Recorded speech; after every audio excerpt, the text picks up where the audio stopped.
우리는 역사상 가장 중요한 시점을 지나고 있습니다. 하나님께서는 하나님의 일을 하시기 전에 사람을 준비시키셨음을 우리가 알고 있습니다. 하나님 말씀은 마지막 때에 대추수, 대부흥의 때가 있다고 분명히 예언하고 있습니다. 아멘. 하나님의 말씀이 그대로 성취될 것을 믿습니다. 예레미야 눈물은 잠자는 교회와 영혼을 깨우기 위해 노력하고 있습니다. 이 가슴 뛰는 일에 함께 하길 원하시는 분은 카카오 채널로 연락 주시기 바랍니다. 당신은 위대한 하나님의 사람입니다.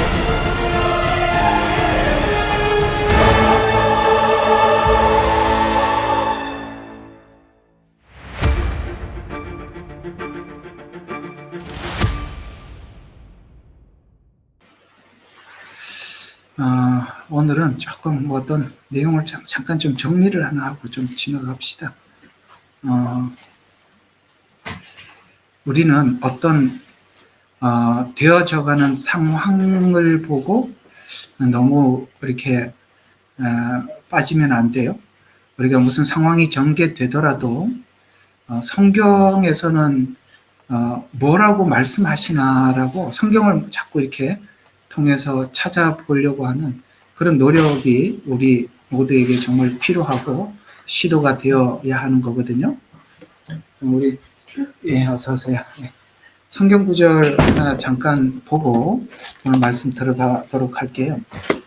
고린도 후서 11장 하나 좀 봅시다. 오늘 여러분들에게 이 말씀 좀 하고 지나가야 될 것 같아요.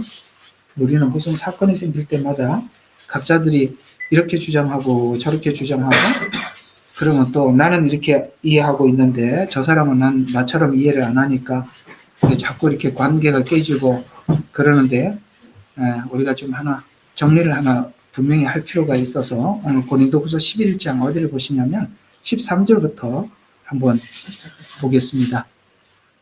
자, 잘 들으세요.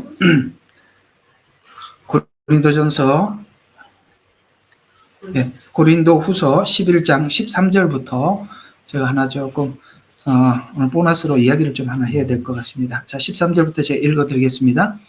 그러한 자들은 거짓 사도들이요 기만하는 일꾼들이에요. 자, 뭐가 나와요? 사도가 등장합니다. 거짓 사도가 나옵니다. 지금 나오고 있죠? 신사도입니다. 성경에 이렇게 다 나와 있어요. 거짓 사도들이요. 자, 근데 기만하는 일꾼이라는 말을 잘 기억하십시오. 그들은 기만을 하고 있습니다. 하나님의 일을 막기 위해서 미리 이렇게 기만수를 쓰는 것입니다. 그리고 자신들을 그리스도의 사도로 가장하는 자들이라. 가장, 기만 이런 말들 단어를 잘 기억하세요. 이 마지막 때 하나님께서 예언들을 이루어 가실 때 이 적그리스도와 같은 이 악한 자들을 씁니다. 그런데요, 사람들이 왜 속냐면 기만과 가장을 하기 때문에 속는 것입니다. 이걸 여러분 사단이 하는 모든 일을 하는 방식은 기만과 가장입니다. 가장은 뭡니까? 가장 그럴듯해 보여요. 그런데 아닌 거거든요. 또 기만이라는 것은 여러분 누군가를 속였을 때 속이면 그 속이는 사람들이 속이고 난 뒤에 속는 사람들 보고 얼마나 뒤에 가서 웃겠어요. 이렇게 했는데도 속더라. 이렇게 하지 않겠습니까?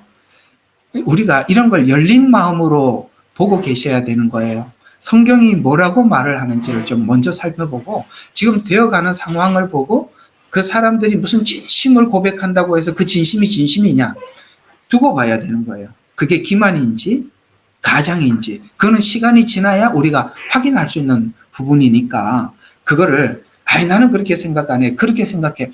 좋습니다. 이렇게 생각해도 좋고 저렇게 생각해도 탓하고 싶은 마음이 아니라 항상 사단이 무슨 일을 할 때 기만과 가장이라는 방식으로 일을 한다는 것을 아셔야 되고 여기 보면 여기 거짓 사도들이 출현을 합니다. 초대 교회도 있었고요. 지금은 더 뚜렷하게 나타나는 것이거든요.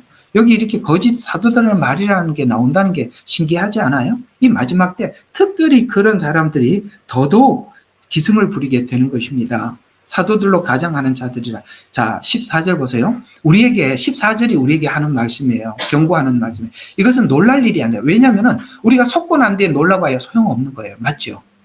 속기 전에 알고 그럴 것이다라고 두고 봐야 되는데 다 속고 난 뒤에 놀란단 말이에요. 놀라지 말라는 거예요. 기만술에 놀라지 말고 그 다음에 가장하는데 놀라지 마라 라고 하시면서 사단의 종들은 놀랄 일이 아닌 이는 사단들도 자신을 빛의 천사로 더 천사 같다는 거예요. 더 진짜 같다는 거예요. 그 빛의 천사로 가장하기 때문이라. 그러므로 사단의 종들이, 사단도 종이 있대요. 그런데 그가 무슨 종으로 한다고요? 의의 종으로 가장한답니다. 천사로 가장하고 의의 종으로 가장한대요. 하더라도 큰일이 아니다. 그들의 종말은 그들의 행위대로 될 것이라. 이렇게 우리에게 말씀해주고 있지 않습니까? 아시겠죠? 그러니까 지금 우리가 이제 되어져가는 이 모든 일들을 바라보는 시각들이 그 사람은 절대 그럴 사람이 아니다. 이렇게 생각하고 그쪽에서는 굳게 믿어요. 또 아니야, 이거 뭔가 기만이 있을 수 있어 라고 생각하는 사람들 사이에 요번에 우리 트럼프 사건 때문에 얼마나 또 사람들 사이에 갈라지고 있어요. 네? 성경은 훨씬 더 이들이 천사 같고 이들이 훨씬 더 의의 일꾼으로 가장을 한다는 걸 이야기를 하셔야 돼요. 누구보다 믿음이 좋아 보이고 제가 지금 트럼프가 그런 사람이라고 얘기하는 게 아니에요. 그러나 그가 그렇게 말을 했더라도 우리가 항상 두고 보셔야 되는 거예요. 우리 한번 생각해 봐요. 이게 세상에 많이 알려져 있는 정말 훌륭해 보이는 그런 정말 세계에 알려져 있는 그 목회자들 그 뒤를 보면 정말 우리가 이해할 수 없는 일들이 많이 일어나는 거 보이지 않습니까? 그들은 가장의 달인이에요. 우리는 누구인데 조금만 속여도 마음이 찔려갖고 밤에 잠을 못 잘 정도로 괴로운데 이 사람들 아무렇지도 않아요. 그게 생활이에요. 그냥 그렇게 살아왔어요. 이렇게 가장, 그 다음에 위장술에 탁월하다고 말씀을 하고 있습니다. 그러니 성경이 왜 이런 이야기를 우리에게 해줬겠어요? 나중에 놀라지 말라는 거죠. 속지 말라고 그렇게 하셨으니 성경이 이렇게 말을 했으니 우리가 누군가가 정말 저 사람이 정말 괜찮은 사람이라 보일지라도 올려놓고 보세요. 나중에 위장술에 속아가지고 놀라지 말고 우리는 이런 말들을 하나님께서 괜히 한 게 아니라 특별히 종말에는 그런 일꾼들이 해서 이렇게 나타날 것이다. 왜? 그래야 많이 배교를 하고 속으니까요. 딱 한 가지예요. 예수님 안 믿으면 사람 따라가는 거예요. 간단해요. 사람 따라가는 거예요. 사람 믿는 거예요. 아마 저가 뭘 할 수 있겠지 기대하지 마세요. 사람을 믿으면 반드시 사람 때문에 여러분들의 신앙에 큰 데미지를 입게 되는 것입니다. 됐죠? 예. 그러니까 우리가 이 말씀을 좀 마음에다 두고 보자고요. 예. 믿지 말고 그럴 것이다 이렇게 단정도 하지 마시고 또 저 사람은 진짜 가짜야 이렇게 단정도 내리지 말고 항상 올려놓고 왜? 성경이 이렇게 경고하고 있단 말이죠. 수요예배에 참석하신 분들에게 드리는 보너스였습니다. 자, 우리 시편 34편으로 갑시다. 시편 34편 1절에서 3절까지 다 같이 시작. 내가 항상 주를 송축하리로다. 그를 찬양함이 계속해서 내 입에 있으리로다.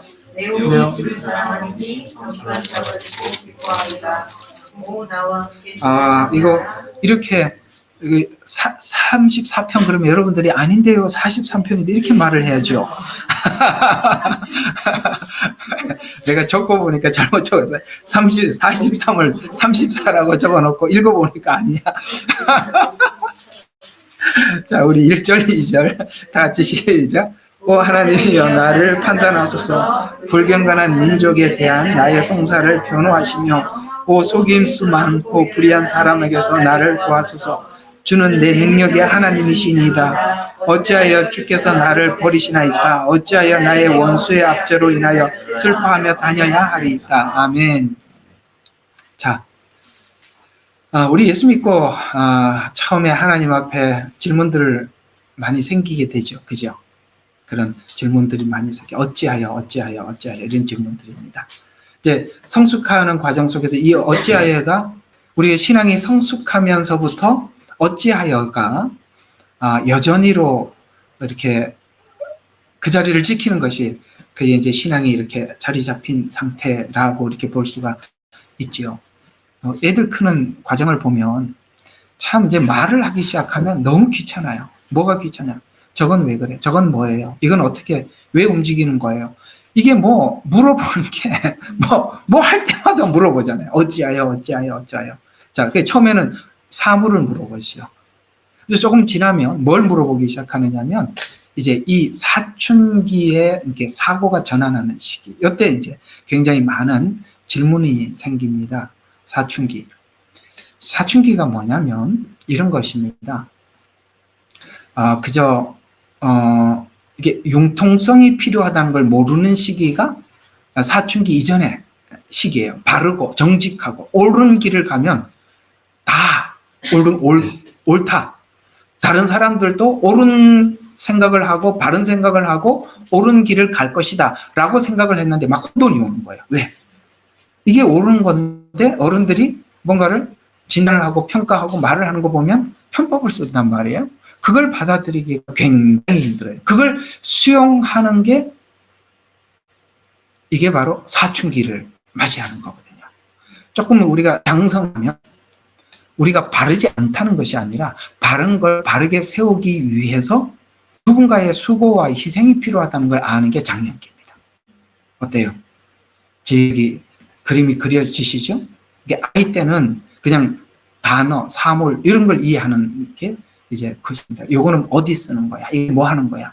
이제 이렇게 자꾸 물어보잖아, 그죠? 이게 이런 프로젝트를 보면 아니 여기서 빛이 나오는데 여기 이렇게 다 이렇게 희미하냐 글씨가 그래 그러냐라고 막 이렇게 물어보죠. 그게 이제 처음에 우리가 말을 배울 때 하는 거라면 이제 사춘기는 바르게 배웠어요. 이렇게 옳게 이렇게 사는 것이 옳다라고 이렇게 배우는 게 유치원에서 배우고 부모에게 그렇게 배웁니다. 근데 살아보면은 융통성이라는 게 필요하다라는 걸 배우는 것이 사춘기입니다. 융통성. 이 융통성이 얼마나 중요하냐면 사람이 말을 하고 가르쳐도 순간 해결이 안 되더라. 그것이 그 사람이 이해하고 납득하고 할 때까지 우리가 그 말을 딱 해줘서 하니까. 그래서 애들 때는 그 지적밖에 못하죠. 누구를 교육을 못 시키죠. 왜냐하면 이렇게 옳으면 된다고 생각하니까. 그러니까 옳은 걸 딱 말해줬는데 부모가 뭐 조금 잘못한 게 눈 거슬리는 게 보이면 왜 그래? 전에는 우리 때는 그렇게 설명을 안 했잖아. 이렇게 따지고 들어오잖아요. 근데 부모 입장에서는 말할 수 없는 아이에게 다 설득해서 이해시킬 수 없는 속 사정이 있는 거죠. 그렇죠? 그런 것이 있는 겁니다. 그게 뭐냐면 융통성입니다. 오늘 신앙을 우리가 하나님 앞에 이렇게 세워지기까지 우리가 예수 믿는 모든 사람들이 필연적으로 이 어찌하여라는 몇 가지 과목이 있어요. 그게 뭐냐면 바로 이런 부분들이었을 겁니다. 아마 여러분들도 지난날 하나님께 의문을 가졌을 법한 것들이겠죠. 자, 이런 거죠. 하나님, 왜 악을 창조했습니까? 애들이 악을 이거는 선이다, 저거는 악이다라고 이제 부모가 가르쳐 주고 나면 악을 보면 악만 자꾸 지적을 하죠. 어떤 사람이 선을 하는 선한 어떤 마음을 가지고 선한 어떤 행위를 하고 있는 건 잘 안 보여요. 애들 눈에 선이 보인다는 건 그 애가 아닙니다. 그거는 뭔가 문제가 있는 거예요. 애들은 원래 나쁜 것만 잘못하는 건 남이 이상한 것만 그런 것만 보는 거예요. 그렇죠? 그게 그렇습니다. 그래서 인간이라는 게 그게 인간의 본성이에요. 선설이냐, 선악설이냐 해서 선악설이라고 말할 수밖에 없는 것이 아이들이 보면은 욕을 먼저 배우고 나쁜 거 먼저 배우려고 하는데 그걸 막 부모들이 제어하죠. 그리고 나쁜 걸 나쁜 거라고 얘기해주고 나면 나쁜 걸 하는 즉시 지적을 하죠. 그러나 선은 눈에 안 보입니다.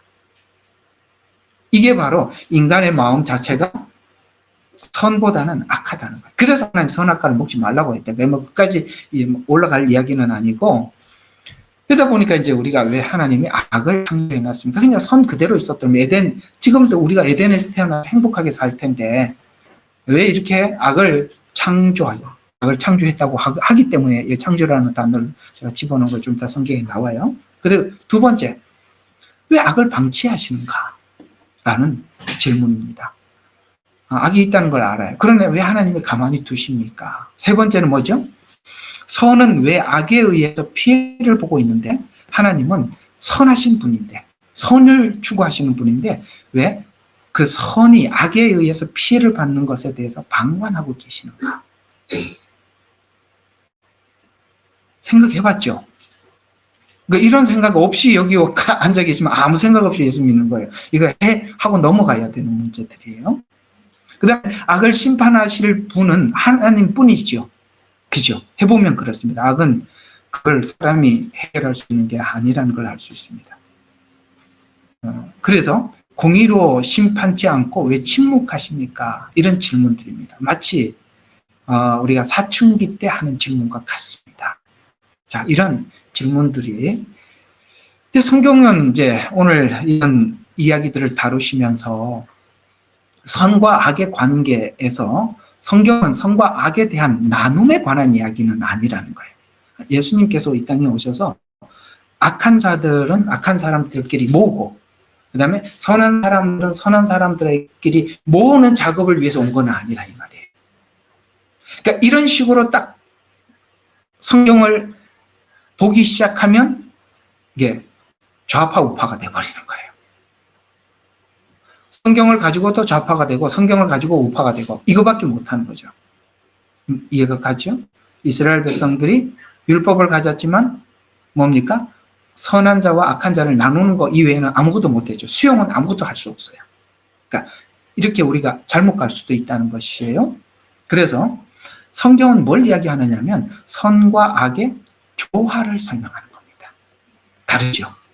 나누는 것과 조화. 아니, 악이 선에게 뭔가를 역할을 할 일이 있다고? 그 사이에 무슨 조화가 있단 말인가? 라는 것을 우리는 뭔가 희미하게 올라오는 걸 볼 수 있어요. 악이라는 것이 필요 없는 것이 아니기 때문에 창조했구나 라는 것을 우리가 희미하게 받아들이기 시작하는 것입니다. 우리가 내내 신앙생활을 하면서 이런 불평들이 있었을 거예요. 나는 왜 이런 부모를 만나서 이런 고생을 해야 하나 라는 것도 있을 수 있고, 그렇죠? 그래서 결혼을 해서 배우자가 이쪽을 피했더니 여기 또 있네 이렇게 만나게 되고, 거기서 이제 또 기대를 걸죠. 그래도 우리 자식들은, 여러분 자식 다 키우는 이제 어른들한테 들어보세요. 또 우리 기대하고 또 다릅니다. 그래서 우리는 이제 계속 이 부분에 대해서 풀어지지 않습니다. 그러나 하나님께서는 이 뭔가가 이유가 있어서 이렇게 조화롭게 뭔가를 하고 있답니다. 악이, 그럼 한번 여러분 답을 주기 전에 악이 필요한 거예요? 필요 없는 거예요? 대답을 안 하기로 하셨나요? 악이 필요해요? 필요하잖아요? 절대적으로 필요합니다. 왜? 내 자신이 악한 거다는 것을 빼놓고 악을 자꾸 보는 거예요. 왜 하나님의 악을 창조하셨는가? 내 속에 죄를 보는 것입니다. 거울로 주신 것입니다. 거울이 없는데 어떻게 알겠어요? 그래서 결국은 보면 남의 탓이 아니라 그게 내 안에 있는 죄라는 걸 보게 하는 것이죠. 그래서 하나님 그 내 안에 있는 죄를 보는 데부터 복음은 시작돼야 되니까, 그래서 그 환경을 열어놓는 것입니다. 그 조화에 대한 이야기예요. 이 악이 뭐를 하는, 내 죄를 보게 하고 은혜를 구하게 되고 내 마음을 바꾸게 만드는 결정적인 힘을 제공하는 것이죠. 자, 그래서 이 선과 악의 조화에 대한 것이 말씀입니다. 성경을 오해하면 악과 선을 잘못 설정하게 되는 것입니다. 잘못 설정하면 좌우 문제로 보게 되고 서로가 악인이라, 나는 선하고 너는 악하다. 여러분 좌파 우파가 돼버리면 우파는 좌파가 악하다 그리고 좌파는 우파가 악하다. 물론 성경이 말하는 기본적인 복음 안에서 세워진 사람은 좌파가 될 수 없어요. 기본적으로 우파가 정상이에요. 그러나 하나님은 좌파도 버리는 게 아니라 좌파도 구원하기를 원하시는 거예요. 그러니까 나누어 놓고 저쪽은 악으로 설정을 해버리면 우리는 그들을 위해서 아무것도 해줄 수 없는 게 없어요. 싸우고 저항하고 그들과 나의 어떤 다른 의견 충돌에 대해서 끊임없이 충돌 이외에는 할 수가 없는 거죠. 그래서 참 놀랍게도 우리 한국 교회가 이렇게 복음 앞에 세워진 교회라고 생각을 했는데 막상 어떤 이렇게 선명하게 제가 2018년부터 하나님께 기도를 하는데 올해는 어떤 해다, 올해는 어떤 해다 계속 그렇게 한 해 들어올 때마다 송구영신 예배 때 하나님 내년은 어떤 해입니까 하고 계속 구했을 때 하나님 처음에 교회는 회색지대였는데 처음에는 하나님께서 그 색깔을 서로 이렇게 나눈다. 마음속으로부터 나눈다. 참 이게 굉장히 이게 첨예하게 지금 갈등 대립으로 가고 있잖아요. 전 세계가 그랬잖아요. 그래서 우리는 교회 안에서 같은 복음, 같은 이야기를 해서 이런 게 없었을 때. 근데 서서히 하나님께서 그런 것을 사회에다 던지고 교회에다 던지면서 내가 가지고 있는 신앙이 지금 어떤 것인지를 하나님께서 정말 회색 지대 속에서는 흰색도 검은색하고 같이 섞여서 회색인데 그 회색에서 흰색은 흰색대로 서서히 분리를 시작하시더라고요. 이게 이제 가라지와 알곡의 이야기 같은 이야기인데요. 그래서 하나님이 서서히 나누다가 나중에는 하나님 앞에 확실하게 시인해야, 그러니까 어떤 목숨을 앞에다 담보로 해서 시인을 해야 될 만큼 내가 하나님 앞에 내 신앙을 고백해야 되는 그런 시기까지 이제 이렇게 가는 거예요. 그게 표 이야기요, 그 우상에게 절하는 이야기가 내가 내 신앙을 하나님 앞에 내 생명을 걸고 시인해야 되는 시간입니다. 바로 그런 시간들입니다. 그러니까 그 시간으로 가기 위해서 하나님이 서서히 사람들에게 이렇게 질문을 하고 나누고 또 나누어지는데 이제는 옛날에는 그게 다 섞여 있었는데 지금은 어떻습니까? 나누어져서 자기 의사 표현을 확실하게 하잖아요. 지금 그죠? 그러니까 이렇게 나누어지는 시간이었어요. 그런데 여기서 사람들이 잘못 머물면 이게 가끔씩 보면 여기에 있는 사람들도 어떤 사람들은 뭐 어떤 일이 일어나면 막 일어나서 누가 언제 한번 댓글을 이렇게 적었어요. 목사님 지금 설교가 급한 게 아니라 나라가 없어지는데 당장 광화문으로 나오라. 나 지금 시드니인데 어떻게 광화문 가요?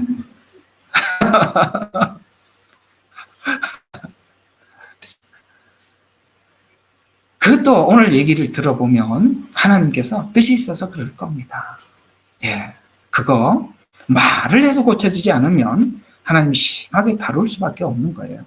우리나라도 어쩌면 하나님께서 뭐 말로는 해결될 수 없는 그런 고질병에 와 있을 수도 있습니다. 어쩌면 그것도 하나님의 어떤 허락하심 안에서 일어나는 일이라 우리는 두고 봐야 될 수밖에 없는 거예요. 모든 주권은 하나님 안에서 결정된 거니까요. 그것도 하나님이 괜히 그런 일들을 풀어가시는 것이 아니라 거기에 뭔가 이유가 있습니다. 하나님은. 그렇죠? 지나보면 분명히 이유가 있어요.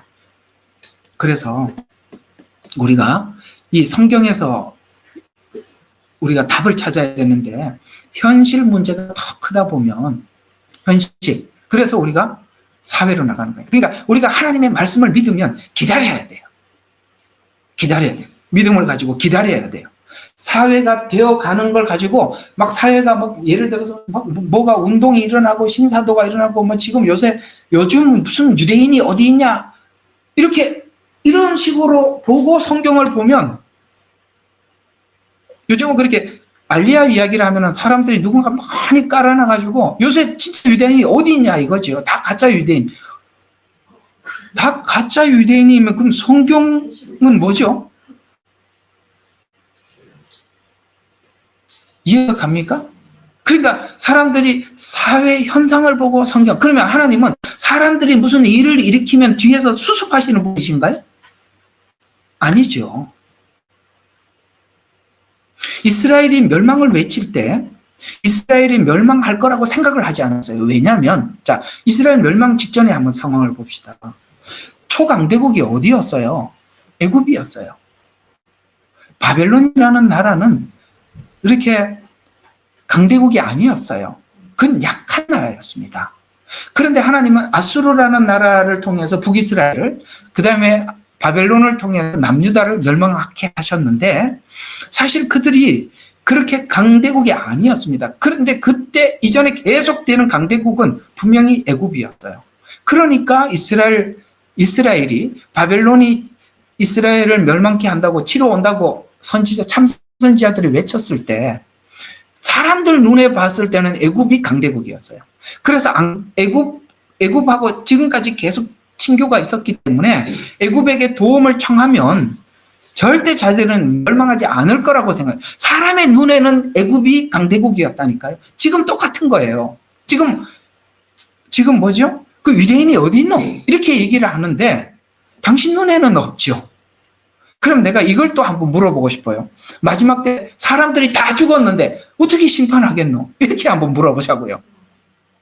하나님은 바다에서 죽은 자들을 내어주고 흙 속에서 죽은 자를, 공기 속에서 죽은 자를 만들어서 그 앞에서 심판하시는 하나님인데, 아니 이게 말이 돼요? 그냥. 그러니까 얼마나 성경을 2번, 3번, 4번으로 생각하는지 아시겠죠? 성경이 1번이에요. 모든 것은 성경대로 하나님께서 예언한 대로 가는 거예요. 눈에 지금 보인다고 없는 게 아니라는 거예요.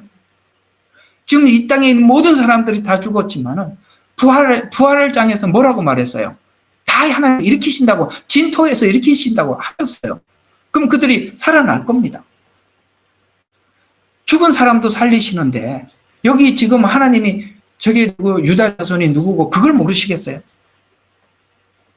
그건 다 우리 얄팍한 생각 속에서 나온 거예요. 그래서 성경이 먼저 답이에요. 그래서 현실 문제를 크게 보면 우리는 성경에서 나온 이야기들을 자꾸 현재 속에 끼워 맞추다 보면 지금 알리아 운동이니 이런 것도 없는 걸로 이렇게, 그게 무슨 지금 당장에 눈에 안 보이는데 이렇게 생각을 하시지만 여러분, 모든 성경은 이런 상황 속에서도 우리 눈에 볼 때는 그렇더라도 하나님은 예언하신 말씀대로 이루어 가셨습니다.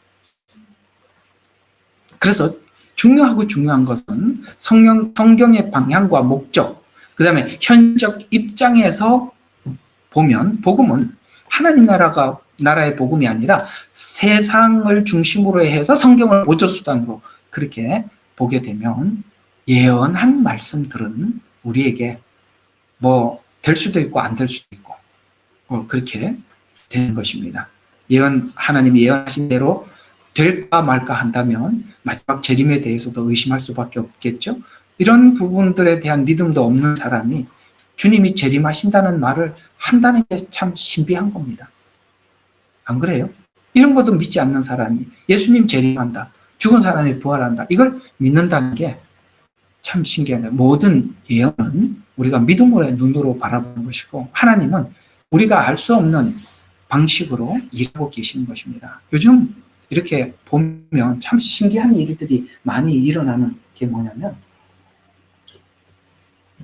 우리는 뜻하지 않게 생각지 않았던 사람들에게 하나님께서 교회로 다시 불러들이고 은혜를 베푸시고 쫙 이렇게 중동에 이렇게 전쟁이 일어나는 것 같지만 이 전쟁 속에 유대인들 중에 얼마나 많은 사람들이 기독교로 돌아오는지, 그 다음에 전쟁을 지금 하고 있는 무슬림도 많은 사람들이 돌아오고 있는데 그건 너무나도 신비로운 일이에요. 그건 하나님만이 할 수 있는 일들이에요.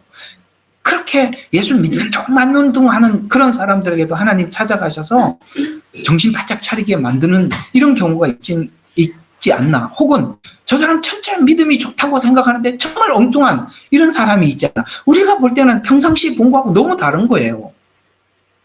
왜 다르냐는 저는 전혀 모르겠어요. 하나님의 주권 안에 있는 거니까. 참 그런 걸 보게 됩니다. 그래서 마치 성도들은 신앙을 이렇게 정리해두고 살아야 하는데요. 악한 자들은 하나님께서 타작마당을 정하게 하셔서 알곡과 가라지를 골라내실 것입니다. 그러나 악인이 함께 있는 것은 악인을 통해서 선인에게, 선한 사람들에게 해야 할 일들이 있기 때문이라고 오늘 이 34편은 바로 이런 부분들을 우리에게 설명을 해주고 있는 거거든요. 그러면 우리가 오늘 했던 이 질문들에 대해서 좀 답은 얻어서 정리를 한번 해보죠. 이건 여러분 있잖아요.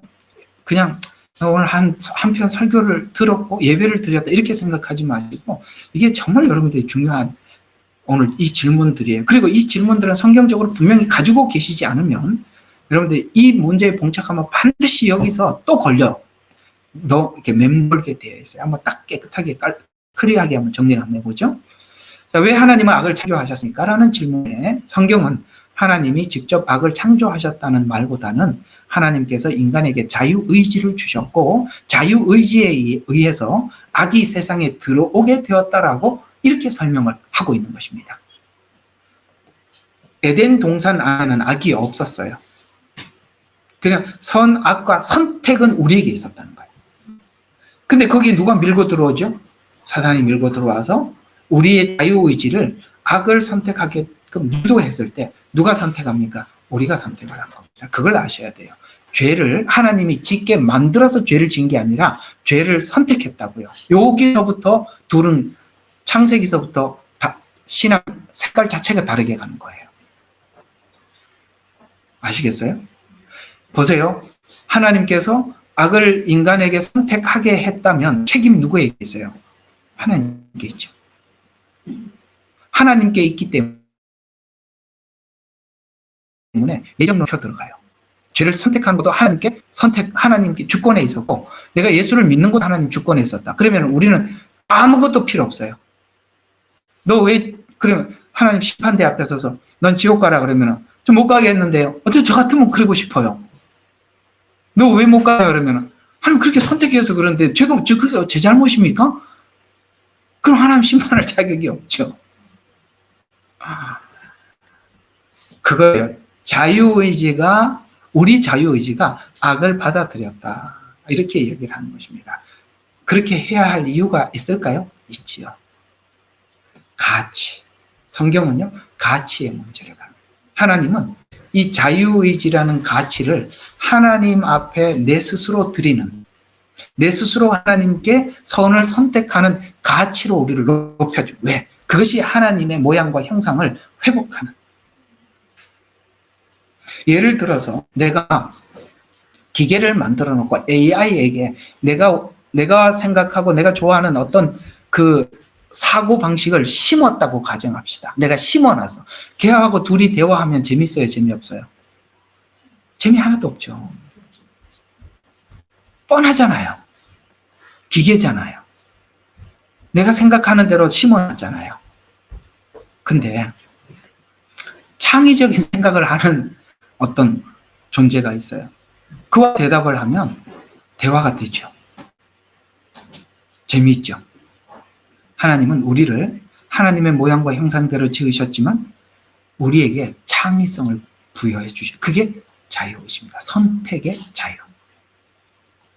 그 선택의 자유를 바르게 하려면은 내 속에 있는 악을 봐야 하고 해결해야 되는데, 그게 아무도 선만 있는 곳에는 거울로 볼 거울도 없고 악을 볼 기회도 없으니까 아담과 하와는 경험이 전혀 없었어요. 체험이 없었다는 거예요. 그러니까 그것을 줬을 때 그냥 받아들이게 되죠. 바로 이런 의미에서 이 악이 하나님께서 창조했다. 악을 통해서 뭔가를 하려고 하셨다. 그래서 이렇게 이야기하고 있어요. 이사야서 45장 7절에 보면 너는 빛을 짓고 그 다음에 어둠을 창조해. 여기서 빛과 어둠은 대조적입니다. 나는 평화를 만들고 재앙을 창조하나니. 그것도 재앙도 창조했대요. 나 여호와 이 모든 것을 행하느니라. 그렇구나. 빛과 어둠, 그 다음에 평화와 재앙, 이걸 다 창조했대요. 이 말씀은 하나님이 주권적으로 다스리는 모든 것을 다스린다는 것을 나타내는데, 여기에 재앙은 하나님의 심판과 징계를 의미하는 것으로 인간의 선택 여부에 따라서 빛으로 혹은 어둠으로 혹은 그 다음에 평화로 혹은 재앙으로 선택권을 우리에게 주셨다라는 말입니다. 대화하러 오시는 거예요. 참 멋지죠? 예, 기계하고 대화하면 뻔한 대답을 하면 그 무슨 대화자겠어요. 욥기 끝에 보면 하나님이 욥을 불러서 네가 한번 대답해봐라. 너의 말로 대답해보라는 거예요. 예, 이게 욥기가 그런 차원에서 선과 악이 무슨 일을 했나라는 것이 욥기가 가장 정확하게 설명하고 있어요. 가장 정확하게. 선 안에 악이 들어와서 악이 욥을 만들어가죠. 그렇죠? 그래서 욥이 완성자로 하나님 앞에 선 겁니다. 그걸 하나님이 허락하신 겁니다. 에덴 동산으로 그대로 가볼까요? 왜 선악과를 먹을 때 안 뺏었을까요? 욥기에서 그런 답이 찾아 나오는 거구나. 이렇게 이해하면 되겠습니다. 이건 굉장히 성경을 광대하게 넓게 이해할 때 이해가 되는 부분이기도 합니다. 그래서 하나님은 주권적으로 모든 것을 다스립니다. 그래서 재앙은 하나님의 심판과 징계를 의미하는 것으로 인간의 선택 여부에 따라서 빛으로 혹은 어둠으로 평화로 혹은 재앙으로 선택권을 주었다는 말입니다. 그러나 인간은 악을 선택하여서 어둡게 되었고 어두운 세상에 빛으로 왔어요. 맞죠? 요한복음이 그 얘기를 하는 것입니다. 빛이 왔어요. 땅에 왔을 때 자기 백성들이 깨닫지 못하더라. 이렇게 이야기를 하면서 어두운 세상에 빛으로 왔지만 어둠 속이 너무나도 깊었고 빛이 왔지만 깨닫지 못했다. 왜? 우리 눈 자체가 감겨 있었으니까. 그렇다면 이 어둠 속에 있었다는 말은 깊고 깊은 악 속에 살아서 죄를 짓지만 죄의 의식조차 갖지 못한 그 상태에서 주님 오셨다는 거예요. 그러니 죄인을 구하러 왔다라는 말을 했을 때 누가 알아들었겠어요? 그렇죠. 누가 알아들었겠어요? 더더욱 종교인들은 자기가 종교 생활을 하고 있는 한 자기는 아무런 죄를 지금 해결하고 있으니까 유일하게 죄를 의식했던 사람이 누구였어요? 세리들, 양심, 가책. 그래서 그렇게 하나님 앞에 죄 문제를 심각하게 다루면서 종교 생활을 했던 사람들조차도 예수님이 오셨을 때 알아보지 못했다는 것은 그만큼 죄의식조차도 없던 그 땅에 주님이 이 땅에 오셨다. 그래서 우리가 지금 현재 성도가 된다는 것은 어둠 속에서 나온 자로 인지가 시작되는 거예요. 그러니까 우리가 죄 가운데 살다가 하나님 앞에 은혜를 입어서 여기 왔다라는 것으로부터 시작된 거예요. 이게 로마서가 이제 그렇게 1장, 2장이 전부 다 죄 문제를 다루고 그 다음에 은혜 이야기가 나오는 겁니다. 1, 2장을 설명을 하고 있다가 3장에 딱 들어가서 엄청난 선언을 하거든요. 그게 뭐냐? 모든 사람이 죄를 범하였으며 하나님의 영광에 이르지 못하였더니, 이 말은 언어로 보면 모든 사람이 왜 유대인의 죄, 이방인의 죄를 설명했단 말이에요. 1, 2장이. 그죠? 그러니까 모든 사람이라는 유대인, 이방인, 율법을 가지나 양심을 가지나 모든 사람이 죄를 범했다. 하나님의 영광, 이 말은 창세기로 들어가면 하나님의 모양도 하나님의 형상도 다 잃어버렸다. 이 거예요. 양심도 잃어버렸고 하나님의 통치권도 잃어버렸고 우리는 모든 걸 다 잃어버렸다는 것이죠. 그런 상태에서 우리가 나왔어요. 그래서 어둠 속에 나온 자로 인지되려면 악한 자들의 악행을 통해서 어떤 악에서 거듭나게 되었는지 알도록 악한 자들이 그 역할을 해주더라. 그래서 악은 성도에게 자신의 죄와 악을 발견하는데 도움을 주는 역할을 합니다.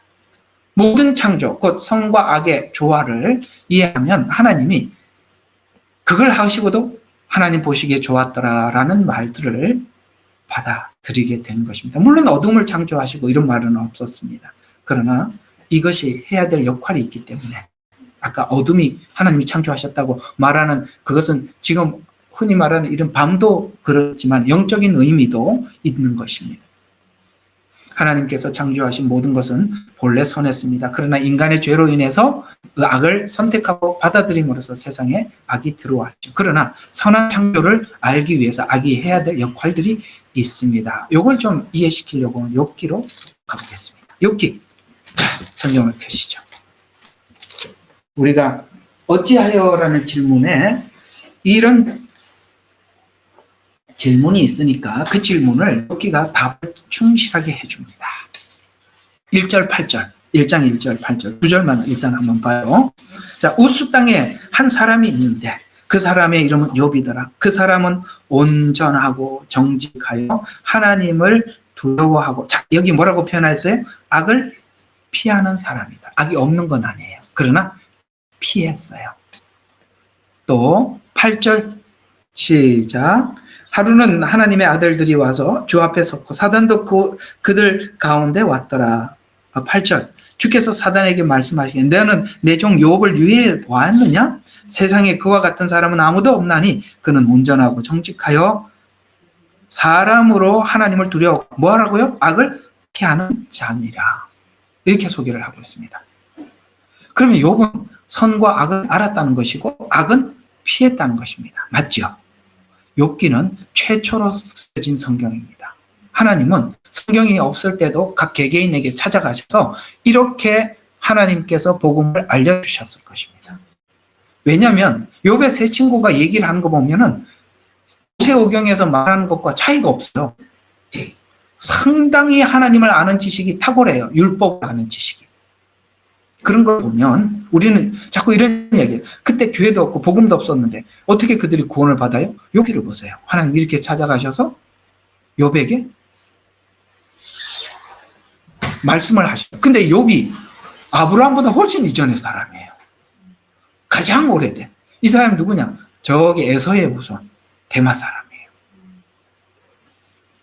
이런 것도 이제 욥기를 통해서 하나님은 그렇게라도 사람들에게 찾아가서 말씀을 하신다라고 한번 이해를 하시면 그 부분도 의심이 풀릴 것입니다. 자, 그래서 4절과 5절을 자, 그러면 두 번째 이 4절 어떻게 피했나? 그는 악을 피했다고 했어요. 어떻게 피했는지 한번 볼까요? 4절, 5절 시작. 그의 아들들이 각자 자기 생일에 가서 자기들의 집에서 잔치를 베풀고 사람을 보내어 그들이 새 누이도 불러서 함께 먹고 마시더라. 그 잔칫날이 지나면 욥이 사람들을 보내서 그들을 성결케 했는데 이렇게 이제 피했다는 거예요. 그들을 성결케 했는데 아침 일찍 일어나 그들의 모두 수대로 번제를 드리되 혹시나 지은 죄 때문에 죄는 안 지었을까 싶어서 이는 욥이 말하기를 혹시 내 아들들이 죄를 짓고 이렇게 표현해요. 죄에 대해서 피했더라. 혹시라도 지은 죄. 그래서 하노라 함이더라. 그들의 마음속에 하나님을 저주하였을까 하노라 함이더라. 욥은 계속해서 이같이 행하였더라. 뭘 보는 것 같아요? 바리새인들, 종교인들. 죄를 피했어요. 어떻게 피했어요? 이런 하나님 앞에 어떤 의식적인 종교 행위를 함으로써 혹시라도 하나님을 저주했을까 싶어서 이렇게 죄를 피하는 방법을 썼더라. 딱 어디에 온 것 같아요? 마태복음에 온 것 같지 않으세요? 여기 마태복음의 서기관들과 바리새인들 이야기가 그 이야기죠. 근데 악을 피하고 죄를 해결하는 근접하지 않으려고 하는 욥에게 누가 밀려 들어오고 있습니까? 악이 밀려 들어오고 있습니다. 사단이 밀려 들어오고 있어요. 놀랍게도 그걸 하나님이 허락했대요. 아셨어요? 지금 1장으로 하나님이 보실 때 욥의 신앙이 완전하지 않다는 거죠. 우리로 표현하자면 겉만 씻어내는 작업이지 속은 씻어지지 않았어요. 그렇지요? 예. 바리새인들이 왜 예수님을 받아들이지 못했을까요? 겉을 씻어내는 일이 속까지 씻어졌다고 생각을 하기 때문에 그렇습니다. 속이 씻어지려면 만남이 있어야 돼요. 그래서 42장에 하나님과 만남이 이루어지죠. 그때 욥이 지금 1, 2장에 보여졌던 이런 욥이 아니라 전혀 다른 욥으로 새롭게 거듭나게 됩니다. 우리가 율법 안에서 하나님의 말씀을 지켜 내가 틀림없이 살아가고 내가 하나님의 어떤 법칙과 규칙을 철저하게 지키고 있다라고 생각하는 욥은 엄청난 고난을 겪어야 하는 것입니다. 받아들여지세요? 잘 안 받아들여지시면 여러분들 아직도 어찌하여만 거기에 머물러 있는 것입니다. 이걸 여러분들이 일반적으로 아는 이해 속에서 제가 좀 설득을 더 드린다면 베드로는 하나님을 주는 그리스도의 살아계신 하나님입니다. 그리고 예수님 앞에 가장 많이 사랑받는 제자였습니다. 그는 예수님께서 교회를 세우기 위해서는 내가 십자가에 죽어야 한다라고 했을 때 그리 마옵소서 자신감 있게 이야기를 했습니다. 그러나 작은 계집종이 너도 그와 함께 하지 않았느냐라고 물었을 때 그에 비해서는 상상할 수 없는 말을 하지요. 저주하며. 그러나 이후에 예수님을 만나고 난 이후에 베드로는 완전히 달라졌습니다. 바로 그 시점 책 찾지 말고 설교 좀 듣세요. 예, 다 듣고 와요. 그거 하지 마시고. 이게 듣고 나면 다 풀어져요. 뭘 확인하려고 그러지 말아요. 이게 다. 그래서 베드로에게도 그런 시간이 있어야 했고 욥에게도 이런 시간, 그 시간이 심히 통곡해야 될 시간들이었습니다. 이게 뭐냐? 악이 했던 작업이에요. 그래서 하나님은 사단에게 허락해버리는 거예요. 지금 욥은 우리가 볼 때는 우리가 종교인으로 볼 때는 완벽한 사람입니다. 바리새인들도 여기에 지나지 않았어요. 완벽해 보였어요. 그러나 하나님께서는 그걸 허락해버리죠. 그래서 9절과 12절은 하나님은 사단에게 그걸 투입을 합니다. 그래서 사단은 고발을 하지요. 자, 그게 뭘까?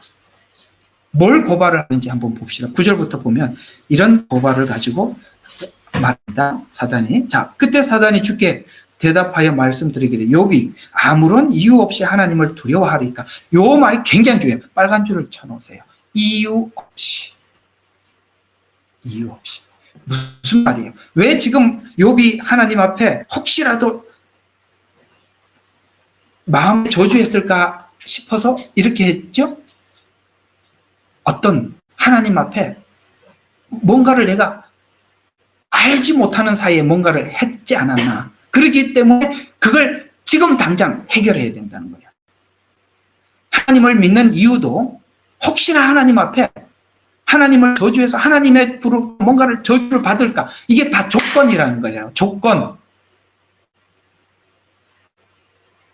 그래서 하나님은 사단이 생각하고 있는 신앙인들이 왜 저가 그렇게 하나님께 이렇게 열심히 하나님을 잘 믿으려고 하느냐라고 물으면 사단은 이렇게 대답을 해요. 쟤는 하나님을 그렇게 믿는 이유가 있어서 그렇게 하는 거야. 그럼 그 이유가 뭐냐 이거죠. 그래서 하나님이 사단에게 허락해서 이 모든 조건을 다 뺏어가 버리는 거예요. 네가 한번 뺏을 수 있는 대로 다 가져가 봐라. 다 가져갔죠. 뭘 가져갔죠? 예.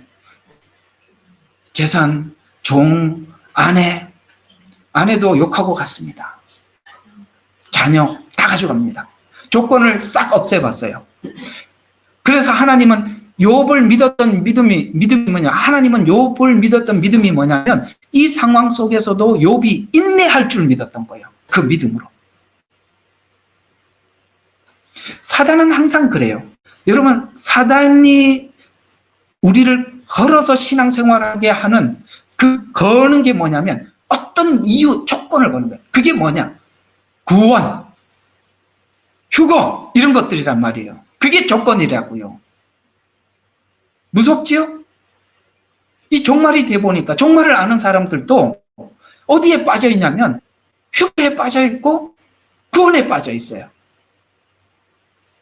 그래서 교회는 사람들을 꼬십니다. 어떻게 꼬시냐? 걱정하지 마라. 한 번 믿으면 영원히 구원이다. 꼭 이게 내가 어디서 나온 말인가? 한 번 해병은 영원한 해병이다. 여기서 나온 것 같아요. 그죠? 그리고 걱정하지 마라. 7년 전에 올라간다. 우리 교회 다녀라. 우리는 그렇다. 얼마나 좋아, 그 교회. 얼마나 행복해. 예? 예, 뭐 형편없이 살아도 아무 문제 없어요. 그죠? 그리고 걱정하지 마라. 하나님은 예정하셨다. 그래 뭐 거기다 완전 못을 딱 박아가지고 걱정 하나도 없이 다니죠. 예? 저는 이런 생각이 들어요. 사람들이 휴가하고 나면 사기 쳤던 목사들이 남아있으면 빨리 도망가지 않으면 맞아 죽을 것 같아. 그죠? 여러분, 그 영혼에 대해서 아무 관심이 없어요. 그걸 아셔야 돼요. 조건. 여러분 예수 믿는 조건이 이유가 뭡니까? 왜 믿죠?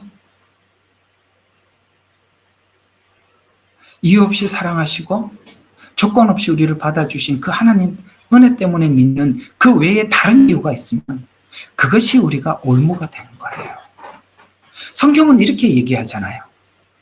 너희가 성경에서 영생이 있다고 자꾸 성경을 보는데 성경은 영생에 관한 이야기가 아니야. 나에 관한 이야기야. 관계. 나는 너하고 관계를 나하고 너가 내 안에 내가 너 안에 이 관계 때문에 온 거야.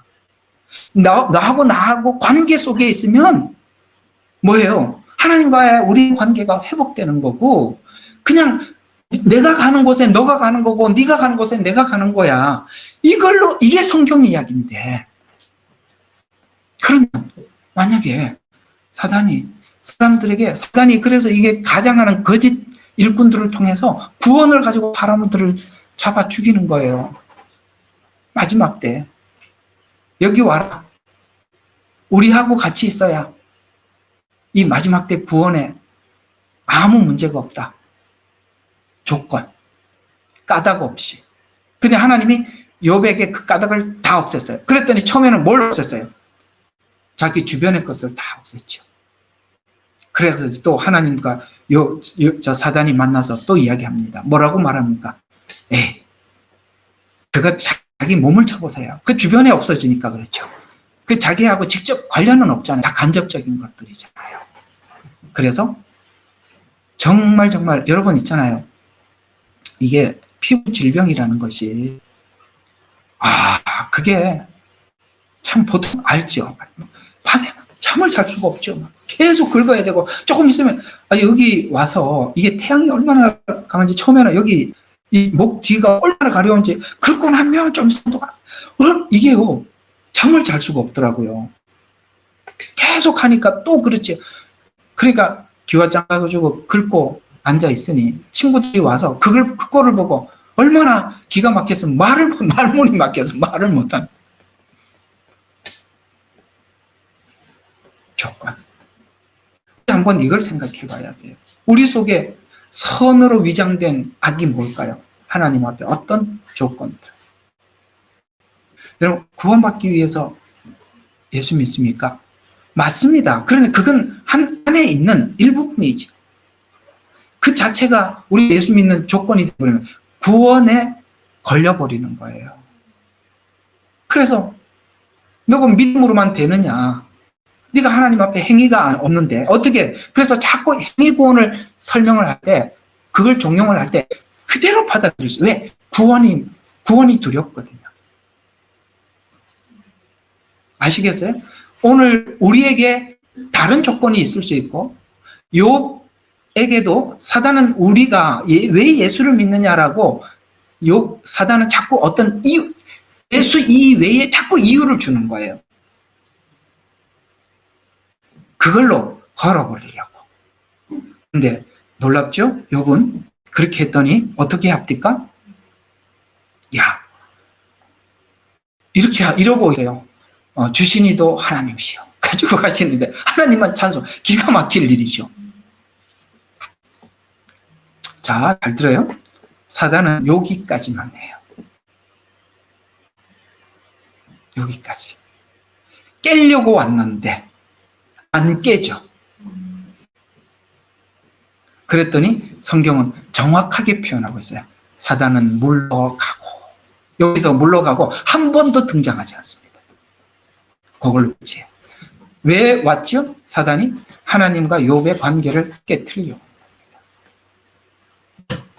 욥이 왜 그걸 넘어설 수 있었죠? 욥은 하나님을 믿는데 조건이 없었어요.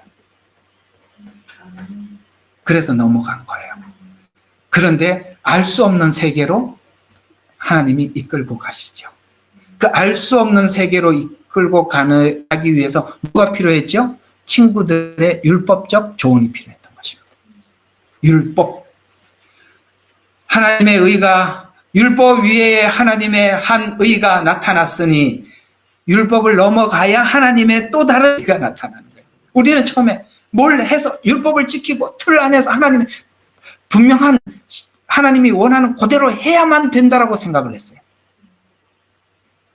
그게 의라고 생각했어요. 그 틀이 깨져야 돼요. 그걸 하나님이 깨트리는 거죠. 그리고 나중에 하나님께서 나타나셔서 묻지요. 대화잖아요. 대화자. 야, 대화. 대화는 우리가 짐승하고 대화할 수는 없어요. 귀여워할 수 있고 예뻐할 수는 있죠. 동등하지 않으니까. 대화는 누가 해야 돼요? 같아야 하는 거예요. 우리를 그렇게 끌어올린 거예요. 우리 자유의지를 회복시켜서 당신이 우리에게 준 은혜를 우리에게 나누게 하는 거예요. 고백하게. 아멘. 신앙이에요. 그러기 위해서 누가 들어왔다고요? 예, 악이 들어왔어요. 사단이 밀고 들어온 거예요. 욥기 이야기가 그런 이야기예요. 그래서 욥의 믿음을 하나님께서 인정하였기 때문에 그 고난 속에 들어간 거예요. 그러면 욥과 같은 과정을 다 가야 되느냐? 어떤 사람은 얇게 지나가고 어떤 사람은 길게 지나가요. 이게 없을 수는 없어요. 왜요? 이거 없이는 우리는 성화되지 않거든요. 성화는 그 사람의 믿음의 수준만큼 하나님께서 다루시는 거예요. 에이, 그럼 또 이렇게 생각하죠. 나는 얇은 믿음 가지고 조금 타협하면서 살다가 하나님 심하게 저를 다루지 말아주세요. 저는 아파요. 그러니 살살 때려주세요. 글쎄, 살살 때릴지 세게 때릴지는 주님 마음이죠. 우리는 뭘 우리에게 어떻게 어디까지 하나님이 하실지는 각자가 다를 수 있어요. 그래서 하나님은 그걸 마음 놓고 내놓은 거예요. 그래서 하나님은 욥이 와서 고발을 할 때 뭐라고 그랬어요? 뭐라고 그랬죠?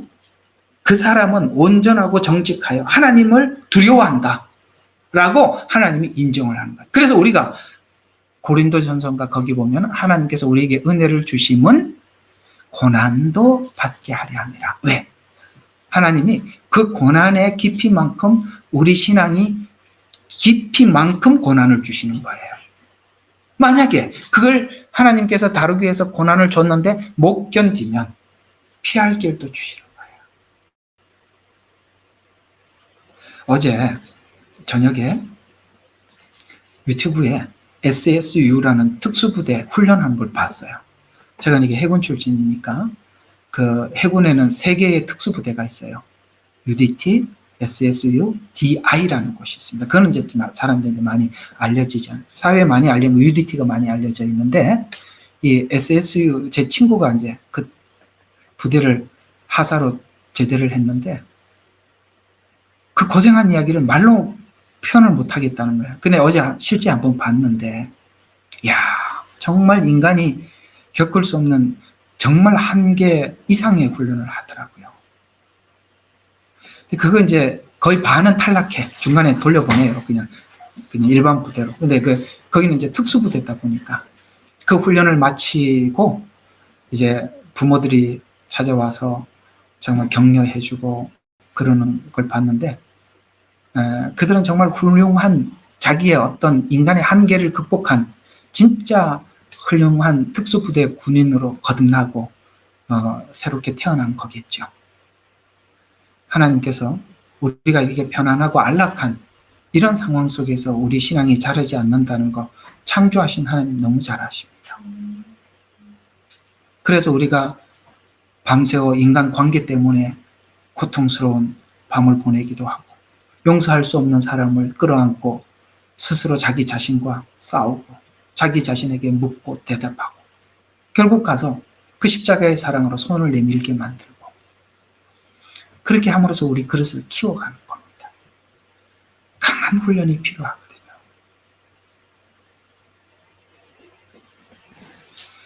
그래서 이런 악은 역할을 하더라. 너무 귀한 역할을 하더라.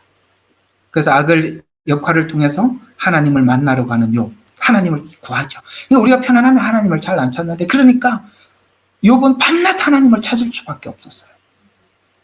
율법으로 인해 심판을 받아 하는 그 뭐죠? 친구들 이야기 답도 안 해. 거기는 답이 아니라는 거죠. 율법으로 아무리 답을 줘도 답이 안 돼. 여러분 우리 상담을 해보면 굉장히 율법적인 사람한테 가서 얘기해. 왜 그래? 그게 왜 어째 그런 생각이 들어? 뭐 이런 얘기만 할 줄 알지, 그죠? 왜 그 생각이 들었는지 그걸 어떻게 풀어야 되는지 답을 못 줘요. 율법은 그래요. 그러니까 욥이 더 괴로운 거예요. 그런 사람들인데 시달리는 거예요. 그런데 율법으로 인해서 심판을 받아 하나님을 찾아가기도 고난을 통해서 하나님의 창조 목적, 와 내가 이렇게 위대하구나, 내가 이걸 극복할 수 있는 엄청난 사람이구나, 아시겠어요? 하나님이 다루시면 우리는 마치 UDT가 훈련을 받듯이 그렇게 훈련을 받는데 어느 날 보면 와, 내 속에 이런 잠재력이 있었어? 거기 보니까 어떤 친구가 하나 나오는데 별명이 어리버리야. 진짜 어리버리야. 내가 봐도 아직 오자마자 어리버리하니까 어리버리라고 딱 이렇게 별명을 지어줬어요. 어리버리가 졸업을 했다니까요. UDT 통과를 했어요. 딴 사람들은 중간에 막 자기가 이렇게 하는 사람들 중간에 많이 나갔는데 그 어리버리가 부모님이 와서 네가 이걸 견딜 줄 몰랐다는 거예요. 야, 어떨 때는 이 어리버리가 더 나아. 이런 게 있어요. 내가 이 훈련을 통과하다니. 그런 게 있거든요. 여러분은 몰라요. 하나님이 그 한계를 알고 있는 거거든요. 여러분이 내가 어디까지 지나갈 수 있을까 가늠할 수 없어요. 하나님은 아세요. 그만큼 다루셨던 거예요. 두 번째 질문. 이거 다 해야 되니까. 왜 악을 방치하느냐는 거예요. 방치하느냐. 하나님께서는 때로는 악을 통해서 하나님의 더 큰 계획과 목적을 이루기시도 합니다. 로마서 8장 28절이니까 모든 것이 합력한다라는 거, 악도 합력하는 거예요. 그러니까 내 마음을 아프지 않고 교회 가면 다 좋으면 좋은 교회라고 생각하겠지만 교회에 나하고 안 맞는 사람을 하나님이 꼭 놔둬. 누구는 다 나 괜찮다 그래.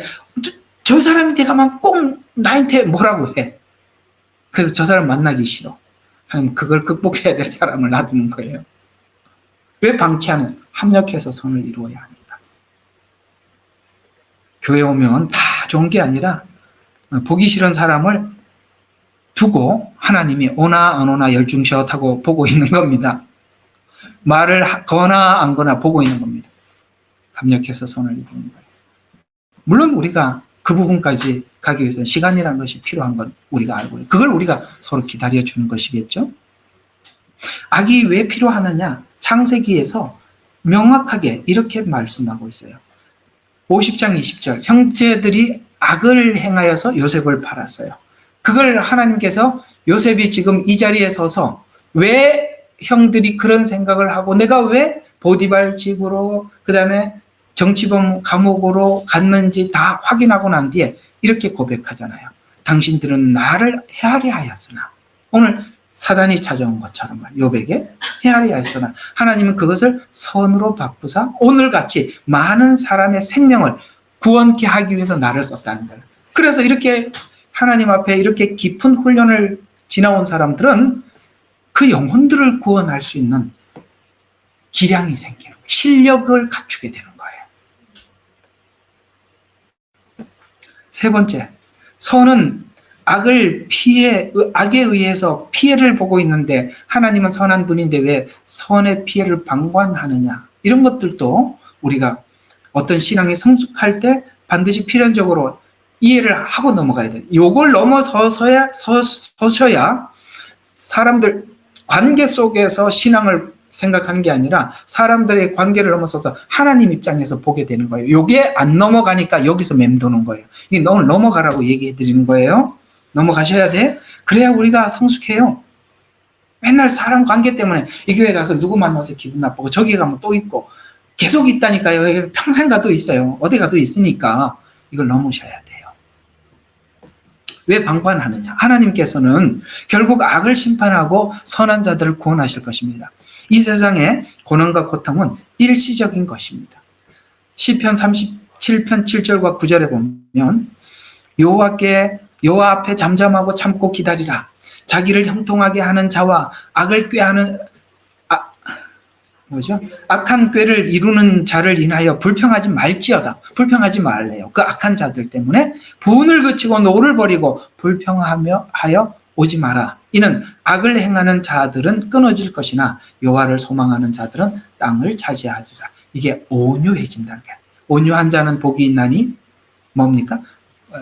땅을 기업으로 받을 것이요. 그 말이에요. 내 바운더리가 넓어져. 모든 사람들이 거기 모이는 거예요.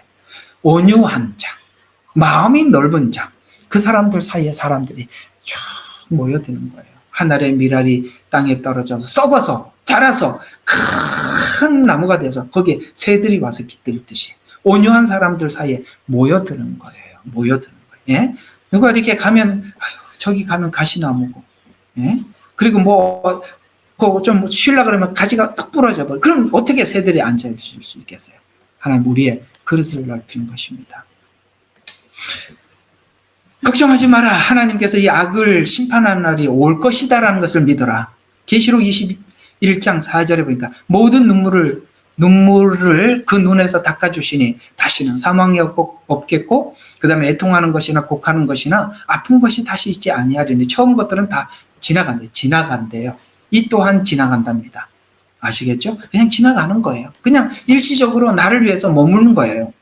마지막 악을 심판하실 분은 분은 하나님밖에 없는데 왜 하나님은 심판하시는가, 왜 침묵하시는가라는 부분, 하나님께서 그분의 때에 따라서 악을 심판하십니다. 인간의 관점에서 침묵처럼 보이지만 하나님께서 모든 것을 계획대로 이루고 계심을 믿어야 하는 것입니다. 베드로후서 3장 9절에 보면 주의 약속은 어떤 사람들이 더디다고 생각하는 것까지 더딘 것이 아니라 오직 주께서는 너희를 대하여 오래 참으사 아무도 멸망치 않고 다 회개하여 이루기를 원하느니라. 아시겠어요? 회개라는 자리. 그래서 악행한 자들은 어떤 사람들을 회개의 자리로 이르게 하기 위해서 악행을 범했다가 자기 악행 때문에 나중에 또 회개하는 자로. 이해가 가요? 내 악이 상대방에게 악을 행함으로써 그가 하나님 앞에 회개하게 만들고 또 자기가 그에게 악행을 한 것 때문에 누군가를 통해서 또 내가 회개하고 결국은 하나님이 이 방식을 계속 악이라는 방식을 통해서 이렇게 해 가시더라. 그러니 걱정하지 마라. 주님의 그게 더딘 것이 아니라 주님이 참으셔서 멸망치 않고 다 회개하기를 원한다. 하박국서 2장 3절. 하박국이 마지막 하나님 앞에 응답을 받죠. 묵시는 정한 때가 있다. 종말이 속히 이르겠고 결코 거짓되이 아니하리라. 비록 더딜지라도 기다리라. 지체하지 않고 정령 응하리라. 그러니까 그때부터 하박국이 자유를 얻죠. 우리가 종말의 소식가 막 들릴 때 하박국 같은 믿음이 필요해요. 지금은. 그렇죠? 자유해야죠. 무화과 나무 잎이 마르고 포도나무가 없고 내 재산 다 잃어. 재산 지키려고 하지 마. 그거 다 잃어버려도 쳐들어오면 다 뺏길 거니까. 그러나 딱 하나만 남았는데 구원의 하나님. 아셨어요? 그것만 있으면 즐거워지는 거예요. 사람 관계 속에서는 반드시 문제가 생기는 거예요.